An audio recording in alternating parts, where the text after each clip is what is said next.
አፕሊኬሽን በኮምፒውተራችሁ ላይ መጫን ትችላላችሁ። በመቀጠልም ዩቲዩብ ላይ በመግባት እንዴት ፈጣንና ማራኪ ቪዲዮዎችን ኤዲት ማድረግ እችላለሁ ብላችሁ ሰርች በማድረግ የነጻ ትምህርቶችን መከታተል ትችላላችሁ። የሌሎች ታዋቂ ሰዎች ቪዲዮዎችን እያወረዳችሁ የራሳችሁን ጽሑፍ፣ ሰብታይትል፣ የድምጽ ኢፌክት፣ ሳውንድ ኢፌክት እና መሸጋገሪያዎችን የተለያዩ ትራንዚሽኖችን እየጨመራችሁ ቪዲዮ ኤዲት ማድረግ ተለማመዱ።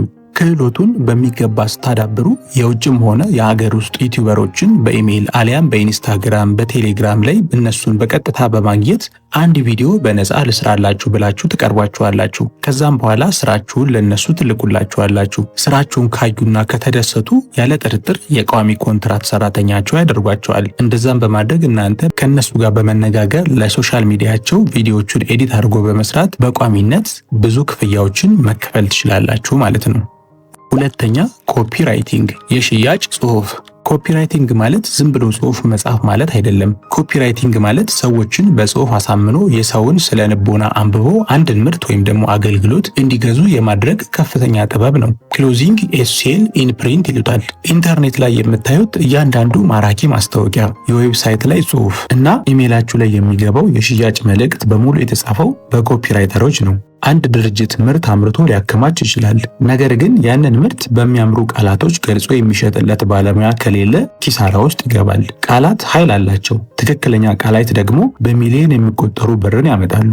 ይህንን የሽያጭ ጽሑፍ ጥበብ ወደ ራሳቸው የገቢ ምንጭ ለመቀየርና ስኬታማ ኮፒራይተር ለመሆን መጀመሪያ ማድረግ ያለባችሁ ነገር የሰውን ስነ ልቦና ሳይኮሎጂ ኦፍ ሴሊንግ ማጥናት ነው። ሰዎች ለምን እንደሚገዙ፣ ስሜታቸውን እንዴት መንካት እንደሚቻል የሚያስተምሩ መጽሐፍትን አንብቡ።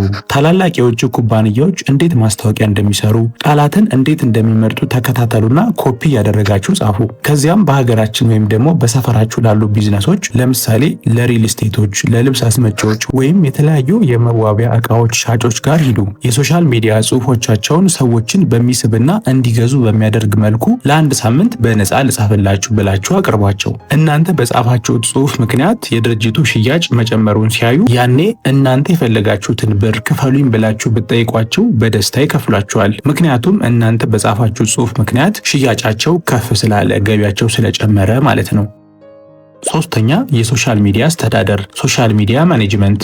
አሁን ባለንበት ዘመን አንድ ቢዝነስ ሱቅ መክፈት ብቻ በቂ አይደለም። ያ ሱቅ ኢንስታግራም፣ ፌስቡክ እና ቲክቶክ ላይ በንቃት መኖር አለበት። ነገር ግን ትልቁ ችግር አብዛኞቹ የቢዝነስ ባለቤቶች ዕቃ በማምጣት ሰራተኛ በማስተዳደርና ቢዝነሱን በመምራት በጣም ስራ ይበዛባቸዋል። በየቀኑ ቪዲዮ ለመቅረጽ፣ አሳምሮ ፖስት ለማድረግ፣ የደንበኞችን ኮሜንት ለመመለስና ገጻቸውን ለማሳደግ ጊዜም ሆነ ዕውቀቱ የላቸውም። ክፍተቱ ያለው እዚህ ጋር ነው። እነሱ ገንዘብ አላቸው፣ ግን ጊዜ የላቸውም። እናንተ ደግሞ ጊዜ አላችሁ።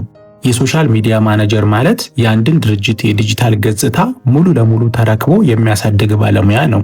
ስለዚህ ይህንን ትልቅ ክፍተት አይታችሁ የራሳችሁን ኤጀንሲ ወይም ደግሞ ቢዝነስ ለመገንባት ዛሬውኑ መውሰድ ያለባችሁ ተግባራዊ እርምጃ ምንድን ነው? በመጀመሪያ እያንዳንዱን የሶሻል ሚዲያ አልጎሪዝም እንዴት እንደሚሰራ መረዳት አለባችሁ። ቲክቶክ ላይ ምን አይነት ቪዲዮ ቫይራል እንደሚወጣ፣ ኢንስታግራም ላይ ምን አይነት ፖስት ሰውን እንደሚያሳትፍ ዩቲዩብ ላይ ገብታችሁ ተማሩ። ኮንቴንት ካላንደር ወይም ደግሞ የፖስት ማድረጊያ ፕሮግራም ማውጣትን ልመዱ። ይህንን ካወቃችሁ በኋላ ሰፈር ውስጥ ወዳለ አሪፍ ካፌ ወይም የልብስ ቡቲክ ወይም ደግሞ ጂም ሂዱ። የቲክቶክ እና ኢንስታግራም ገጻችሁን ለአንድ ወር በነፃ ላስተዳድርላችሁ፣ ተከታዮቻችሁንና ደንበኞቻችሁን ላሳድግላችሁ በሏቸው። ውጤቱን ሲያዩና ደንበኛ ሲበዛላችሁ በቋሚነት በወር እያስከፈላችሁ ማስተዳደር ትጀምራላችሁ። አስቡት 5 ደንበኛ ብትይዙና እያንዳንዳቸውን በወር